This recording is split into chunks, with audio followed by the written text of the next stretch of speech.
8वीं कक्षा के सभी हिंदी शिक्षार्थियों को स्वागत है आज के कालांश में। तो तुम्हें इस विषय के बारे में कुछ शब्दार्थ, कुछ प्रश्न दिए गए थे। आशा रखता हूँ सब शिक्षार्थी उसको अच्छे से पढ़े होंगे और प्रश्न उत्तर किए होंगे। तो ये जो विषय है, विषय का नाम है घोड़े ने जान बचाई। तो इस विषय को हम पढ़ने के साथ साथ समझेंगे। सभी ध्यानपूर्वक सुने और समझें। युद्ध, जंग, लड़ाई, संग्राम। संग्राम महाराणा प्रताप का साथी था। संग्राम किसका साथी था? महाराणा प्रताप का साथी था। मतलब हर वक्त महाराणा प्रताप जो थे, तुम तो जानते होगे महाराणा प्रताप कौन है। एक हिंदू राजा थे और बहुत गौरवशाली थे। तो उन्हीं के बारे में है ये विषय। तो युद्ध, जंग, लड़ाई, संग्राम लिखने का मतलब है हर वक्त कहीं ना कहीं पे युद्ध होता था। जंग मतलब युद्ध, जंग, लड़ाई, संग्राम, ये एक ही अर्थ है सभी के। कहीं ना कहीं युद्ध, जंग हमेशा होता रहता था। इसीलिए संग्राम महाराणा प्रताप का साथी था। उनका जीवन ही रणक्षेत्र था। न तो वे कभी संग्राम से डरते थे, न उनके वीर सैनिक ही। न तो वे कभी संग्राम से डरते थे, वे संग्राम से कभी नहीं डरते थे, न उनके वीर सैनिक ही। मतलब उनके वीर, उनके जो सैनिक थे वे भी वीर थे और वो भी संग्राम से, युद्ध से नहीं डरते थे। ठीक है। सवेरा हुआ नहीं कि वे कवच पहनकर हाथ में तलवार लेकर निकल पड़ते थे। तो सवेरा हुआ नहीं मतलब जैसे ही सवेरा होता था तो कवच पहनकर और हाथ में तलवार लेकर वो निकल पड़ते थे। कहाँ निकल पड़ते थे? युद्ध के लिए, जंग के लिए। ठीक है। अकबर बादशाह की फौज से कहीं ना कहीं मुकाबला हो जाता था। तो अकबर बादशाह जानते हो अकबर कौन है? अकबर एक मुगल राजा थे। तो अकबर बादशाह कहा जाता था। ठीक है। तो अकबर बादशाह मतलब राजा अकबर, हाँ, की फौज से कहीं ना कहीं मतलब कहीं ना कहीं पे उन अकबर के साथ महाराणा प्रताप का मुकाबला हो जाता था। अकबर राणा को अपने कब्जे में करना चाहता था। ठीक है। अकबर राजा जो था वो महाराणा प्रताप को अपने कब्जे में करना चाहता था। प्रताप ने प्रतिज्ञा की थी, प्राण दूंगा पर मेवाड़ को मुक्त करूंगा। ठीक है। तो जो मेवाड़ था, ये मेवाड़ मुगल के अधीन में था, अकबर के अधीन में था। तो महाराणा प्रताप ने क्या प्रतिज्ञा की थी कि प्राण दूंगा, अगर जान जाए तो जाए, लेकिन मैं मेवाड़ को मुक्त करके रहूंगा। ठीक है। उसके बाद देखते हैं, लड़ाई के मैदान में राणा का प्राण प्यारा साथी था उनका घोड़ा चेतक। तो उनका घोड़ा चेतक उनका बहुत प्राण प्यारा था, मतलब बहुत ही प्यारा था उनका। और उनके घोड़े का नाम क्या था? चेतक। ठीक है, इसको याद रखना है। चमचमाता श्याम रंग, गठा हुआ शरीर, चेतक घोड़ा किसी वीर से कम न था। तो उसका रंग कैसा था? चमचमाता श्याम रंग। ठीक है। श्याम रंग मतलब थोड़ा काला, जो श्याम होता है, श्याम रंग, काला रंग। और गठा हुआ शरीर मतलब उसका शरीर गठा हुआ था, मतलब बहुत ही वो ताकतवर था और बहुत ही रुष्ट था। ठीक है। चेतक घोड़ा किसी वीर से कम न था। ये किसी वीर योद्धा से भी कम नहीं था। वह भी जैसे युद्ध विद्या जानता था। ठीक है। वो ऐसा वीर था और ऐसा घोड़ा था कि लगता था उसे भी युद्ध विद्या पता है। दुश्मन की हर चाल को यह पहचान लेता था। ठीक है। ऐन वक्त पर ऐसा उछलता कि दुश्मन का वार खाली जाता। मतलब ऐन वक्त पर, ऐसा वक्त अगर आता था कि वो वार करता था प्रताप के ऊपर, महाराणा प्रताप के ऊपर, तो वो क्या करता था, उछलता था, ऐसे उछलता था कि दुश्मन का वार, मतलब दुश्मन जो आक्रमण करता था वो खाली जाता, मतलब वो व्यर्थ हो जाता था। जब वार करता ये उछल जाता था और वो जो आक्रमण प्रताप के ऊपर नहीं पड़ता था, वो उन्हें बचा देता था। वो ऐसा वीर था, ठीक है, किसी भी वीर से कम न था। रण में उसने कई बार राणा की जान बचाई थी। राणा उस पर सवार होते तो वह बहुत खुश होता, ठीक है। जब राणा उसके ऊपर सवार होते तो चेतक बहुत खुश होता था। घुड़सवार के लिए उसके घोड़े का होशियार होना बहुत जरूरी है कि नहीं। जो घुड़सवार होता है, जो घोड़े के ऊपर सवारी करता है, उसे घुड़सवार कहते हैं। और घोड़े का होशियार होना बहुत ही जरूरी है कि नहीं। तो घोड़ा होशियार नहीं होगा तो गिर भी सकता है घुड़सवार, है कि नहीं। तो घोड़ा भी चालाक होना चाहिए, घोड़ा होशियार होना चाहिए। आज राणा प्रताप बड़ी लड़ाई में जा रहे थे। आज एक बड़ी लड़ाई में राणा प्रताप जा रहे थे। हल्दी घाटी की संकरी पहाड़ी गली, हल्दी घाटी की संकरी पहाड़ी गली, विशाल मुगल सेना का यहीं आसानी से सामना किया जा सकता है। तो मुगल सेना का सामना कहाँ पर आसानी से किया जा सकता है? हल्दी घाटी की संकरी पहाड़ी गली, ठीक है। तो ये जो विशाल मुगल सेना था वहाँ पे उनका सामना किया जा सकता था। वैसे तो वे पहले कई बार बादशाही फौज से लोहा ले चुके थे। लोहा ले चुके थे मतलब विजय कर चुके थे, ठीक है, विजयी हो गए थे। किससे? बादशाही फौज मतलब मुगली फौज, जो मुगल सैनिक थे, मुगल सेना से उन्होंने लोहा ले चुके थे। उन्होंने मतलब वो जीत हासिल कर चुके थे कई बार, बहुत बार। कभी जीतते कभी हार जाते, है कि नहीं। तो जैसे खेल में जीत हार होता है, उसी तरह युद्ध में भी हार जीत होती रहती है कि नहीं। मगर आज की लड़ाई तो हर हालत में जीतनी होगी। मुगल राजपूती शौर्य की शान देखें। तो आज की लड़ाई तो हर हालत में जीतनी होगी, ये कह रहे थे। और मुगल राजपूती शौर्य की शान देखें। राजा ने चेतक की पीठ थपथपाई। यहाँ पे मुगल राजपूती शौर्य की शान देखें, अर्थात शौर्य मतलब गौरव, वीरत्व, ठीक है। हाँ, तो राजाओं का वीरत्व, गौरव, शान जिसे कहा गया है, मुगल भी तो देखें, है कि नहीं।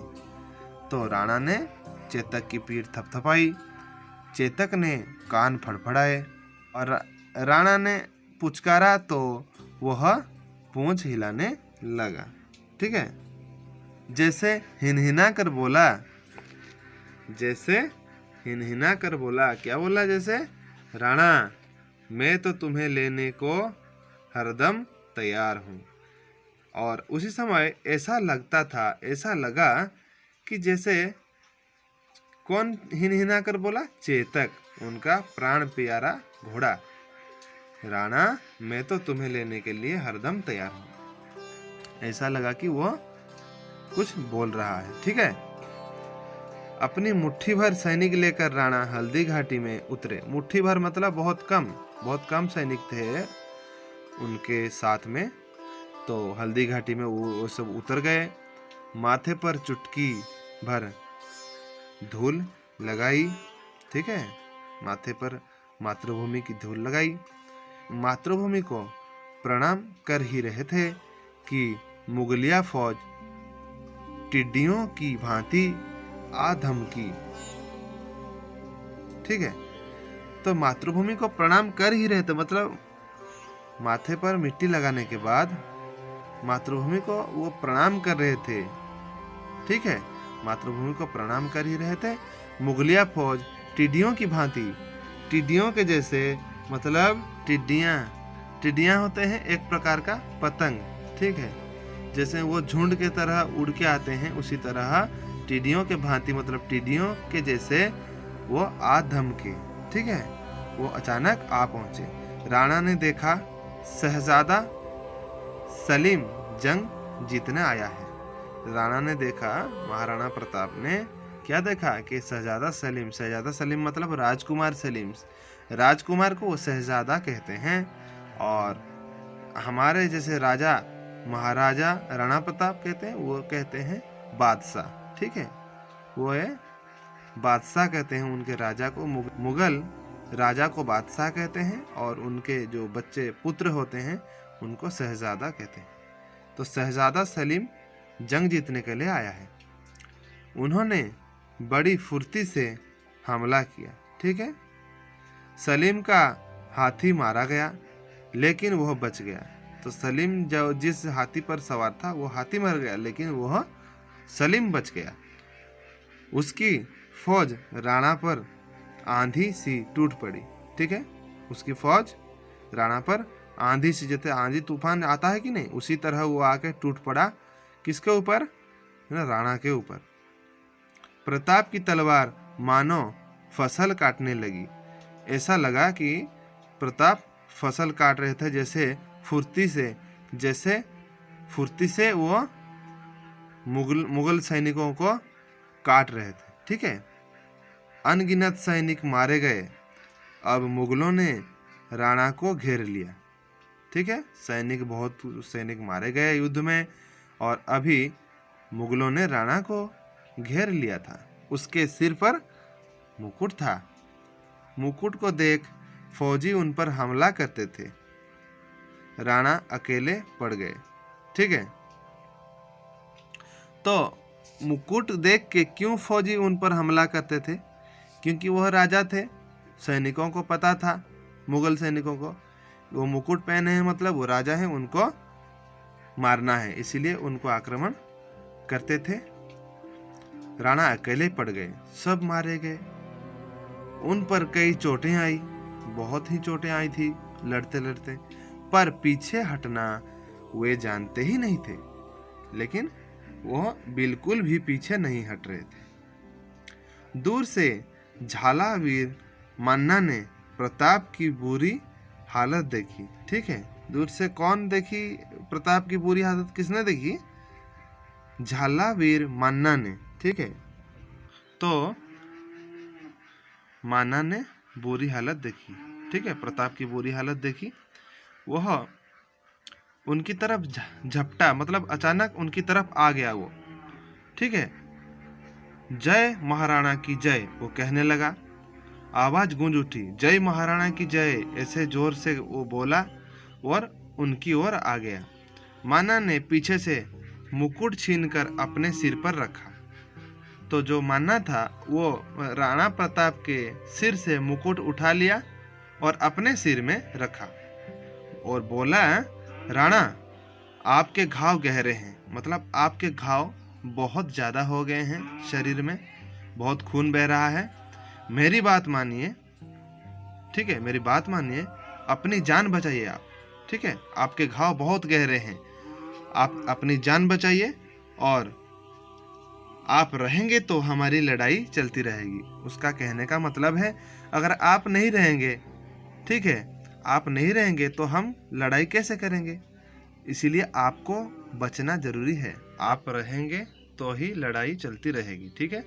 अभी मैं इनके लिए काफ़ी हूँ, तो मैं इनको संभाल लूँगा। और उसने कहा, आप यहाँ से जाइए, अपनी जान बचाइए।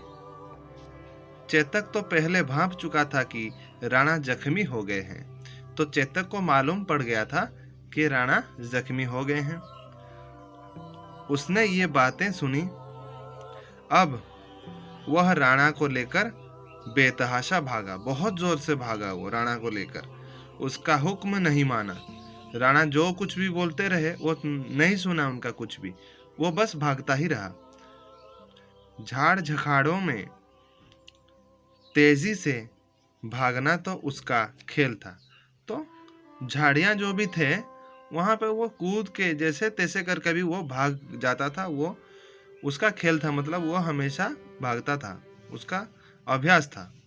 आज वह ऐसा कूद रहा था जैसे कभी नहीं कूदा। तो आज क्यों ऐसा कूद रहा था? क्योंकि राणा बहुत जख्मी थे और उन्हें दूर ले जाना उसका कर्तव्य था। इसीलिए वो बहुत जोर से कूदते हुए भागता रहा।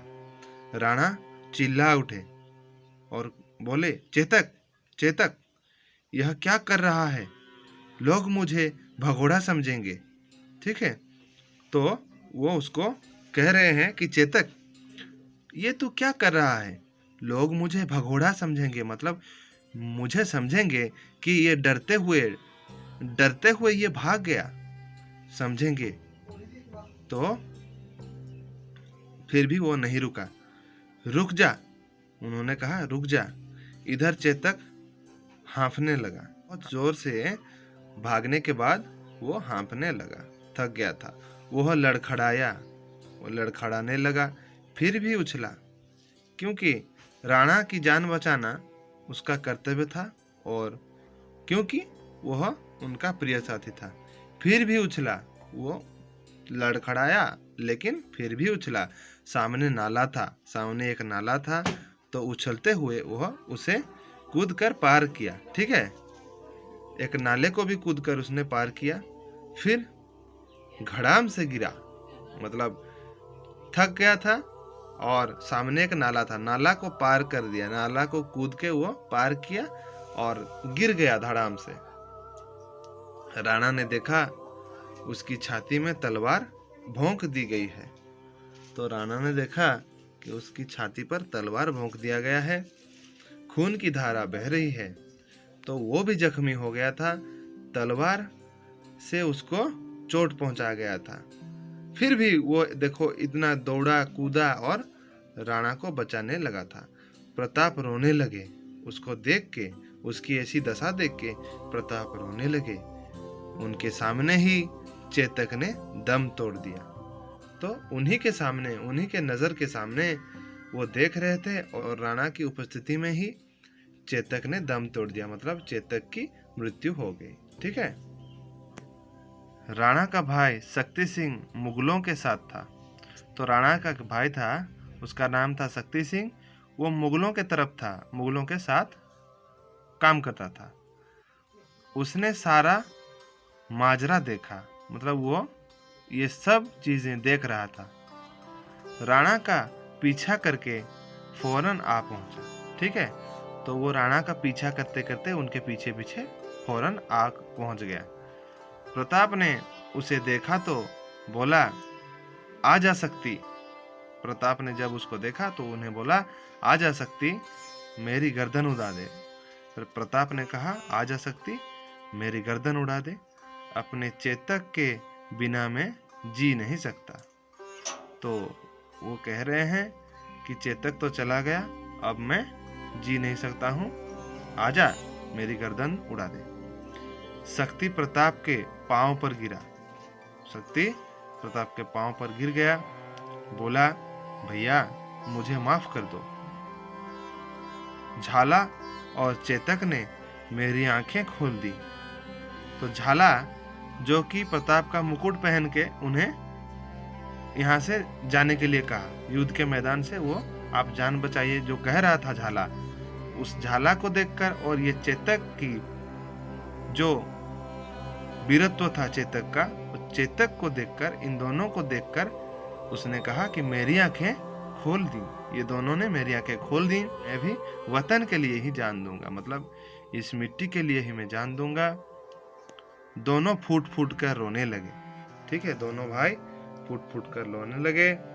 अपनी वीरता, समझदारी और वफादारी के लिए चेतक नाम अमर हो गया। हम आज भी चेतक को याद रखते हैं।